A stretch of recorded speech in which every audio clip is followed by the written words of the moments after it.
Flight accident ஆகி இன்னையோட 4 days ஆச்சு. அதில் இறந்தவங்களோட உடல்கள் எல்லாமே இன்னைய வரைக்கும் டிஎன்ஏ டெஸ்ட் பண்ணி அவங்களுடைய உறவினர்கள்கிட்ட கொடுத்துட்டு தான் இருக்காங்க. அதோட ப்ராசஸிங் இன்னும் முடியலை.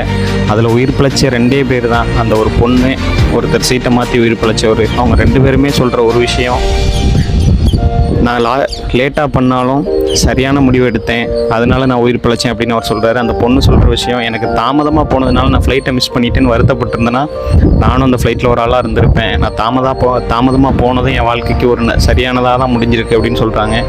ஸோ அதே மாதிரி தான் நம்ம லைஃப்லேயும் ஒரு சில விஷயங்கள் நம்மளுக்கு கிடைக்கல, லேட் ஆகுது, நான் ஒரு அன்லைக்கி அப்படின்லாம் யோசிச்சுட்டு இருந்தீங்கன்னா அதெல்லாம் விட்டுருங்க. அதுவும் ஒரு நல்லதுக்கு தான்.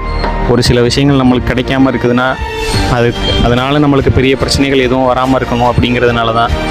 ஸோ எந்த ஒரு விஷயமும் எனக்கு கிடைக்கல, லேட் ஆகுது, மற்றவங்களாம் டக்குன்னு கிடைக்கிது அப்படின்லாம் யோசிச்சுட்டு இருந்தீங்கன்னா அந்த ஒரு மைண்ட் செட்டை விட்டுருங்க. ஸோ அதையும் ஒரு பாசிட்டிவாக எடுத்துக்கிட்டு லைஃப்பில் முன்னேறி போகிற வழியை பாருங்கள். இந்த ஃப்ளைட் ஆக்சிடெண்ட் நம்ம எல்லார் லைஃபுக்கும் ஒரு எக்ஸாம்பிள். ஸோ அதை பாசிட்டிவாக நினச்சி முன்னேறி போய்கிட்டே இருக்கு. எதையுமே யோசிக்காதீங்க. பாய்.